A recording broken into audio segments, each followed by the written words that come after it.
আমগুলোকে কেটে রোদ্দুরে হালকা শুকিয়ে নিয়েছি, একটা রোদ্দুর দিয়েছি। এবার আমি আমটা কিভাবে গুড়াম করতে হয় আমি দেখাবো। আজকের আমি বাতাসা দিয়ে করে দেখাবো, অনেক হরিণটের বাতাসা ছিল। শুকনো কড়াইয়ের মধ্যে আগে আমি একটা মশলা বানিয়ে নেব।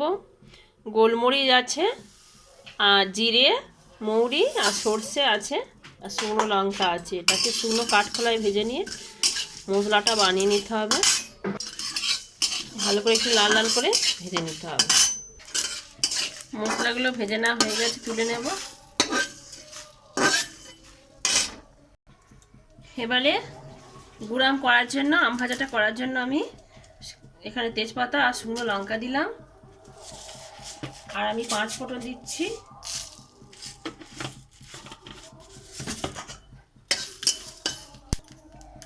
সরিষার তেল দিলাম। এবারে এখানে এই শুকিয়ে নেওয়া আমগুলো একটা রোদ্দুর খাইয়েছিলাম, আমগুলো দিয়ে দিলাম, দিয়ে একটু ভালো করে নেড়ে ছেড়ে দেবো। হলুদ গুঁড়ো দিচ্ছি। 1 মিনিটের মতো আমটা তেলের মধ্যে দিয়ে নেড়ে নেব। আমগুলো ভেজে নেওয়া হয়ে গেছে।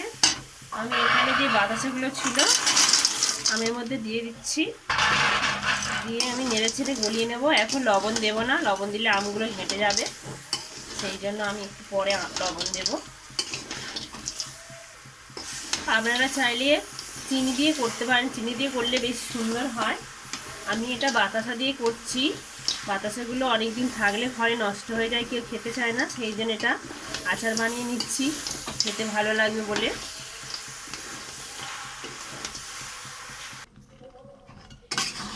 সব বাতাসাগুলো গুলে গেছে, দেখুন।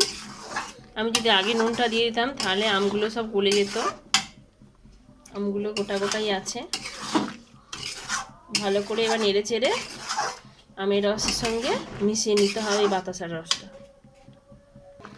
এবার আমি লবণটা দিয়ে দিচ্ছি, দিয়ে ভালো করে মিশিয়ে নেব। আমের আচার একেবারে রেডি হয়ে গেছে, দেখুন কতটা সুন্দর হয়েছে। এইবার আমি নামিয়ে নেব।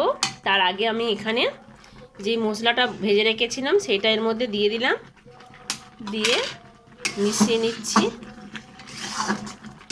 খুব সুন্দর গন্ধ বেরিয়েছে।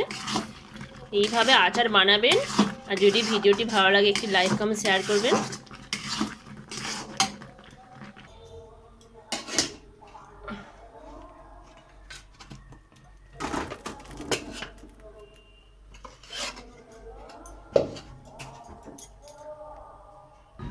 আমার আচার একেবারে রেডি। আজ এই পর্যন্ত, আবার দেখা হবে অন্য কোনো ভিডিওতে। টাটা।